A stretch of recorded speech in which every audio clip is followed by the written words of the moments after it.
বন্ধুরা আজকে অনেক দূর আমি কালা পাহাড় চলে আসছি। আর কালা পাহাড় যাওয়ার আগ মুহূর্তে এখানে একটা ঝর্ণা রয়েছে, সেই ঝর্ণাটা আমরা দেখব, তারপর কালা পাহাড় যাব। প্রকৃতির প্রেমিক যারা, তারা প্রকৃতিতে থাকতে ভালোবাসে, তাদের সাথে একটু সান্নিধ্য পেলাম, কথা বললাম। আর আপনাকে একটি কথা মাথায় রাখতে হবে, প্রকৃতির সৌন্দর্য কোনোভাবেই নষ্ট করা যাবে না। কারণ প্রকৃতি আমাদের অহংকার, আমাদের গর্ব। আর সেই প্রকৃতি দেখার জন্য সারা বিশ্ববাসীকে আপনি আহ্বান জানান আপনার ভিডিওর মাধ্যমে। সবাই তো এইসব ভিডিও দেখে না, কারণ তাদের হয়তো এইসব ভিডিও ভালো লাগে না, কারণ আছে তারা আপনার নাড়াচাড়া, তারপরে সাম্মাক সাল্লো, ঝাঁকানাকা ভিডিও দেখে, গান ছাড়া ভিডিও দেখে না। আমি সাধারণত কোনো গান টান দিই না। আর সামনে একটা ঝিরি, আমরা ঝিরিতে চলে আসছি।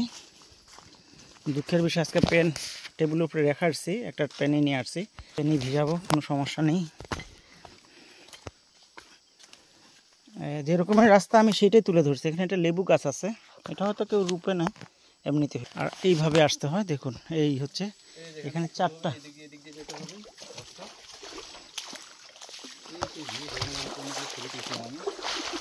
আর এই সেই রাস্তা, এই রাস্তায় যাব।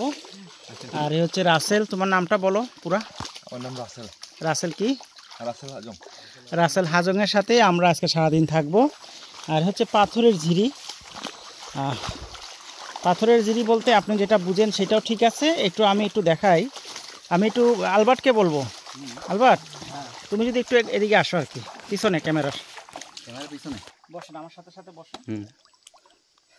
এই যে পুরা ঝিরিটা, এই দেখেন এখানে শুধু পাথর।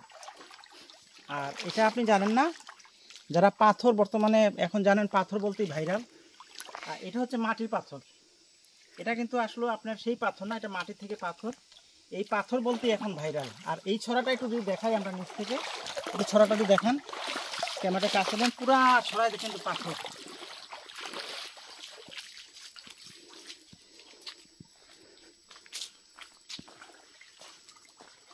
রাসেল আচ্ছা।